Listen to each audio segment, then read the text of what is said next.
Welcome to episode 10 of the Mafia King's Heart. Saturday morning arrived with an unexpected message. Amy had barely finished her coffee when her phone vibrated. A text from Nicholas.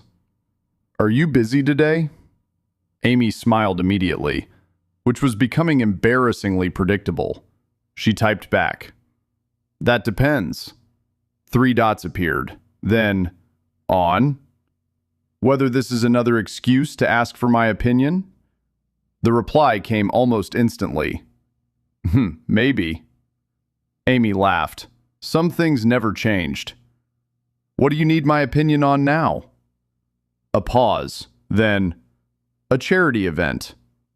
Amy blinked. That wasn't what she expected. 2 hours later, she stood outside a community center in Brooklyn. Children ran across the playground.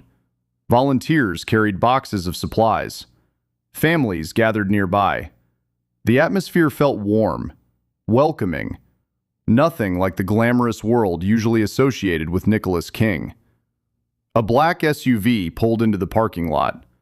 Nicholas stepped out, dressed simply in dark jeans and a black shirt. No expensive suit, no corporate image, just Nicholas. And somehow that version was even more attractive. Amy immediately pushed the thought away. Unfortunately, her heart ignored her, as usual. "You brought me to a charity event?" Nicholas walked beside her. "You sound disappointed." "I'm surprised. Why? Amy looked around. This isn't what people expect from someone like you." Nicholas's expression softened. Most people only know the version they see in magazines. Amy glanced at him. "And this version?" He looked toward the children. This one matters more. The answer stayed with her, long after he said it. Over the next few hours, Amy discovered a side of Nicholas nobody else seemed to see. The intimidating businessman disappeared completely. Instead, she found a man helping volunteers carry equipment, fixing broken tables, talking with families, listening to children tell him long, complicated stories about absolutely nothing, and somehow paying attention to every word. The transformation was remarkable. At one point, a little girl tugged on Nicholas's sleeve. The powerful billionaire immediately knelt to her height. What's wrong? My kite broke. Nicholas examined the colorful kite. It's fixable. The girl looked skeptical. Really? I promise. 10 minutes later, the kite was flying again. The little girl cheered, then hugged him. Without hesitation, without fear, without knowing who he was. Amy watched the entire thing. Her heart squeezed painfully, because the moment felt real, pure, and beautiful. Nicholas looked up, immediately finding Amy watching him. A smile touched her lips, one that reached her eyes, one that made his chest tighten unexpectedly. What? Amy shook her head. "Nothing. That's a lie. She laughed softly. Her smile deepened. You're different than I expected." For a moment, Nicholas said nothing. Then, Disappointed? Amy stared. The vulnerability hidden beneath the joke surprised her. "No, The answer came immediately. not even a little." Something warm settled between them, something neither wanted to name. Later that afternoon, they escaped the crowd for a few minutes. The community center had a small garden behind the building. Quiet, peaceful, hidden from the noise. They walked slowly through the flowers. The sunlight filtered through the trees. For once, neither felt the need to fill the silence. Simply being together was enough. "My mother loved gardens." Amy's voice broke the quiet. Nicholas glanced at her. Mine too. A small smile appeared. The similarities surprised them both. Amy looked around. "I think that's why I like them." Nicholas nodded. Some places make us feel close to people we've lost. The simple understanding in his voice touched her deeply. He always seemed to know exactly what to say. Not because he was trying, because he understood. And that made all the difference. A few moments later, they sat together on a wooden bench. The garden stretched peacefully around them. For the first time all day, they were completely alone.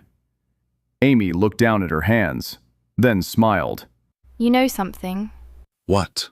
You're not nearly as scary as everyone says. Nicholas raised an eyebrow. No? No. Interesting. Why? Because most people disagree. Amy laughed. Most people don't know you. The words hit him harder than they should have. Because she was right. Most people didn't know him. Most people never would. Yet somehow, Amy was already seeing parts of him hidden from almost everyone else. And the more she saw, the more impossible it became to stay away from her. The conversation slowly faded. Neither noticed. Their attention had shifted toward each other. Amy looked up. Nicholas was already looking at her. The world seemed to grow quieter, smaller. The distance between them suddenly felt very noticeable, very small, dangerously small. Amy's heartbeat quickened. Nicholas's gaze dropped briefly to her lips, then returned to her eyes. The air between them changed. Neither moved. Neither spoke. Yet both understood exactly what was happening.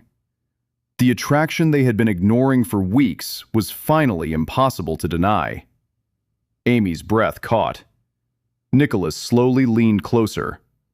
Not much, just enough. Giving her every chance to pull away, every opportunity to stop him. She didn't. Because the truth was simple. She wanted this. Wanted him.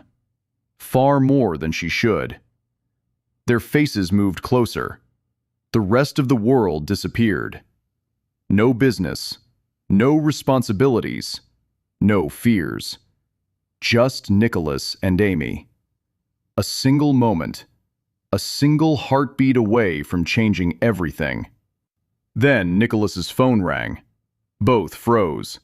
The spell shattered instantly. Nicholas closed his eyes briefly, clearly annoyed. Very annoyed. Amy couldn't help smiling. The timing was almost unbelievable. The screen displayed one name, Ryder. Nicholas's expression changed immediately.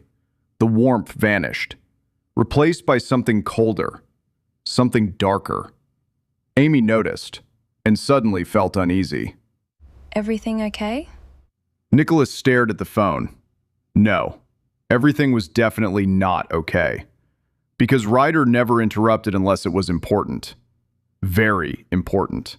I need to take this. Amy nodded. Of course. Nicholas stood and walked a short distance away, then answered. What happened? Ryder didn't waste time. We found them. Every muscle in Nicholas's body tightened. The rival organization. The men watching Amy. The threat. We have a problem. Nicholas's expression darkened. How bad? A brief silence followed. Then Ryder answered. They know where she lives. The world seemed to stop. For a second, Nicholas couldn't breathe, couldn't think, couldn't move. Because the one thing he had feared most had finally happened. The danger was no longer approaching. It had arrived. And suddenly, protecting Amy became more important than anything else, including the feelings he was trying and failing to control. Across the garden, Amy watched him from a distance. The look on his face worried her. She had never seen him like that before. Cold, focused, dangerous. Almost like a different person. A stranger. And for the first time, a question formed in her mind. Who exactly is Nicholas King? The answer was coming, sooner than either of them wanted. And once the truth emerged, nothing would ever be the same again.